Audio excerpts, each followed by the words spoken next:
Hi, hello, and welcome to my channel, friends. This is your Govindraj. Thank you very much for views, your subscriptions, and also your comments and sharing my previous videos to all your contacts. And today, let's take up an important topic which is related to your basic salary. See, if you look at today, the labor law codification is happening, and also you see there are a lot of amendments which are coming up in labor laws. If you look at already the wage code 2019, which is made an as act, and we also see the central rules which are under review, and any moment we expect that finalization is going to happen.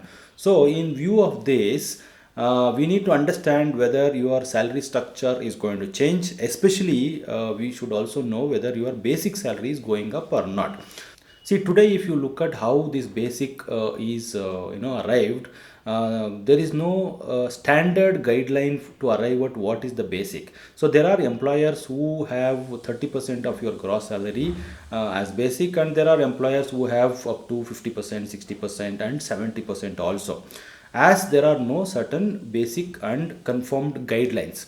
Now let's look into whether this is going to affect, the structure is going to affect in view of the recent change, and with special reference to code on wages 2019, and also the definition of wages under section 2y of the code. So let's proceed, friends. Let's understand about this basic component, which is basic salary, which is very important for all of us. And we also look into whether it is going to raise in the days ahead because of the changes which are happening in the. Before we proceed, let's understand what are the guiding factors to decide compensation structure of an employee in India. So to my mind, there are five factors which affect the compensation structure. One is, of course, the employer employee agreement, and the structure should be tax efficient, and also it should meet the requirements of the law. And with reference to employee, the take home salary requirement is also important to arrive at the salary structure. And the final criteria, which is employer liability, because the structure you put in, it also affects the employer liability towards basically retirement benefits like gratuity, provident fund, and also of course bonus. So these are the five factors which affect your compensation structure. I'm not going to deal with the details of this, how your structure should be, and what is the tax component, how the tax component works. I'm not going to talk about all these things because it takes a detailed view and it takes time. Probably I will come up with all these parameters in a separate video. Now let's get into only our topic of interest today, is basic salary. We need to also understand why basic component is important. See, because we are talking about basic, and why basic component is important, because it is linked to provident fund, I said, and it is linked to gratuity majorly, and it is linked to bonus as well. Therefore the basic component in the salary structure is very important for all the employees.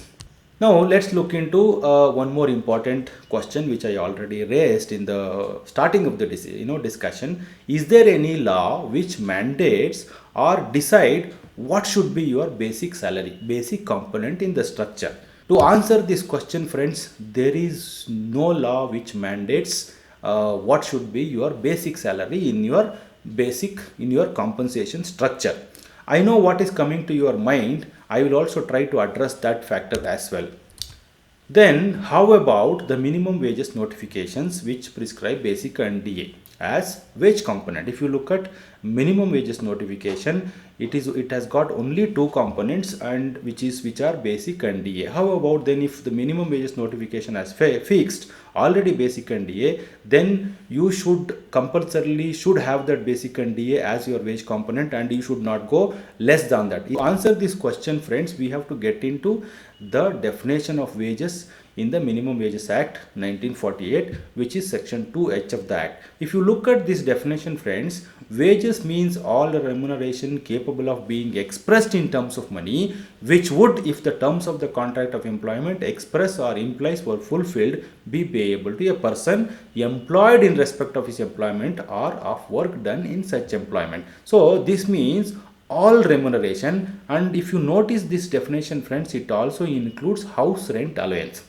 And You can also look into Honorable Supreme Court case in the case of Air Freight India versus State of Karnataka. It also held that employer need not to pay entire minimum wages as basic and DA. Of course, the employer has got all the discretion to split minimum wages, provided wages are structured as per section 2H of the Minimum Wages Act 1948, and the authority, which is basically the Labor Department, cannot insist for paying minimum wages as basic plus DA. So the Labor Department cannot ask to show basic and DA as per the minimum wages notification. See, the understanding of this is, if the employer has fixed wages equal to or more than the minimum wages, the authority has no jurisdiction to ask the employer to fix the minimum basic and DA as per the notification. But the only requirement is, employer is not allowed to pay less than the minimum wages notified or prescribed. This is a requirement, as you know, and any employer has no capacity to pay at least the minimum wages, he has no right to exist in the business. That is the today's law. Now let's come to our important question or point of discussion today. Is this situation going to change? That is what is our subject today. And answer to this question, friends, definitely yes, because of the Code on Wages 2019, and very importantly, the definition of wages which is given in the Code on Wages, which is section 2Y of the code. See, if you look at this definition, it talks about all remuneration, whether by way of salary, allowances or otherwise, expressed in terms of money, are capable of being so expressed, which would, if the terms of employment express or implied were fulfilled, be payable to a person employed in respect of his employment or of work done in such employment. So it specifically includes basic pay, dearness allowance and retaining allowance, and this is the inclusion part of the definition. And this is not our problem. The problem is, we have the exclusion part.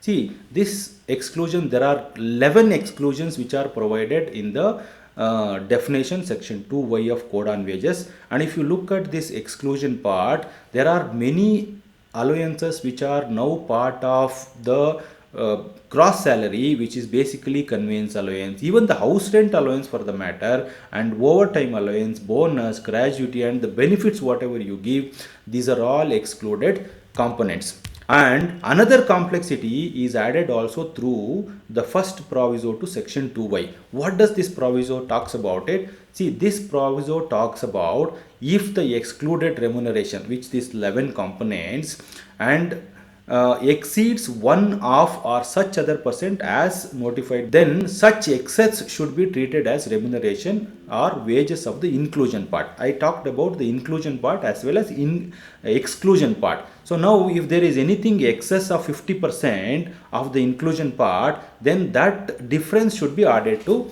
inclusion part. Now it's not very straight to understand. Therefore, let's take an example. See, suppose the included component, which is normally basic and DA and retaining allowance as per the definition, take this example as 5,000. Now the excluded components, which is it could be your HRA, conveyance or any benefits value, all those things, see, works out to rupees 4,500 for an example. Now what you should do is arrive at what is the fixed 50% of inclusion part. This is definitely 2,500, because 5,000 divided by 2 is 2,500. Then you have to arrive what is excess of 50% of inclusion part in exclusion part, which is rupees 4,500 minus 2,500, you get rupees 2,000 as excess of 50% of the inclusion part. Now add this difference of rupees 2,000 to inclusion part, which amounts to higher portion in the inclusion part. Now because of this addition, the revised inclusion part of wages will be rupees 7,500. Now the earlier the inclusion part, which is basically basic, dearness allowance and retaining allowance, which was 5,000 rupees, now it is amounts to 7,500 rupees.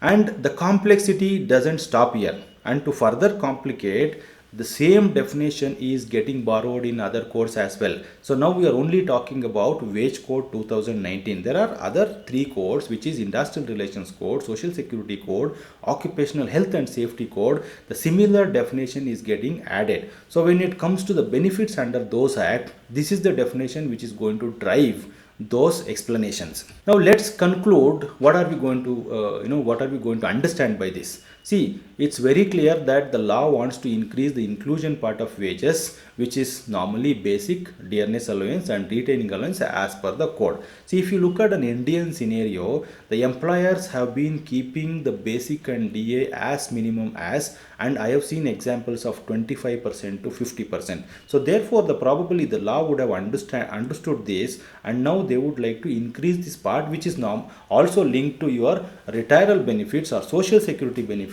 like provident fund, gratuity and bonus and other benefits. So that is one thing is very clear.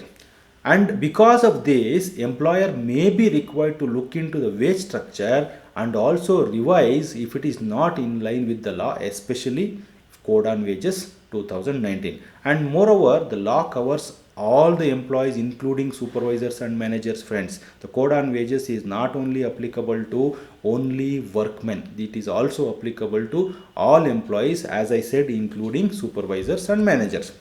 Now this law comes with complexities and also practical issues, which we will address also in the upcoming videos. And because of this change, definitely the employer liability may go up, as the inclusion part is getting linked to gratuity, provident fund, bonus and other benefits. And also I have told you the same definition, it is getting borrowed into other codes. Now finally, now the authorities can compel the employer to adhere to the basic and DA as fixed in the minimum wage notification, because the air freight case will not be of use for anymore. Now they have the authority to insist you that if you are fixing basic less than minimum wages notified, then the authorities can compel and also take an actions. So these are the conclusions we get out of this deliberation, friends. So friends, so far we talked about whether your basic is going to increase in the days ahead because of the implementation of the wage code, and also what are the complexities involved in it, and we tried to understand certain conclusions on this topic. So please permit me to sign off at the moment. I have also a question for all of you. We talked about retaining allowance or RA, and my question is for you is, what is this retaining allowance and where it is specifically practiced? So please put your answers in the comment box, and I will be happy to reply to your comments. Thank you very much, friends. I am signing off at the moment, and I will come back with few more videos with new information. And thank you once again, and stay safe and see you soon, friends.